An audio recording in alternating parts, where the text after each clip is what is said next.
సర్వోపచారాన్ని సమర్పయామి. 2 లక్షలు లేదు కళ్ళకదకండి. గంగే జీవనైతే గోదా అష్టంలో 9 రాత్రి వేసుకోండి.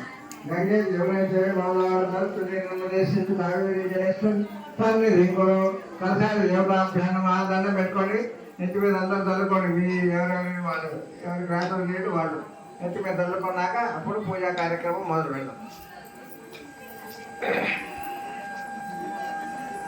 ఓం భూర్భువస్వరోం తత్సవితుర్వరేణ్యం భర్గో దేవస్య ధీమహి ధియో యో న ప్రచోదయాత్. పూర్వోక్త ఏవం గుణ విశేషణ విశిష్టాయాం అస్యాం సుబుధౌ విశ్వాం సనాం సంవత్సరే దర్శనాన్ని శరదృతు ఆశ్వేజమాసే శుక్లపక్షే సప్తమ్యాయాం నవమ్యాయాం వాసరః శుభవాసర శుభనక్షత్ర శుభయోగ శుభకరణేయం గుణ విశేష విశిష్టాయాం సౌమ్యవాసరః యమాయమాయచ సర్వాభీష్ట సిద్ధ్యర్థం. అందరూ మమ అనుకోండి.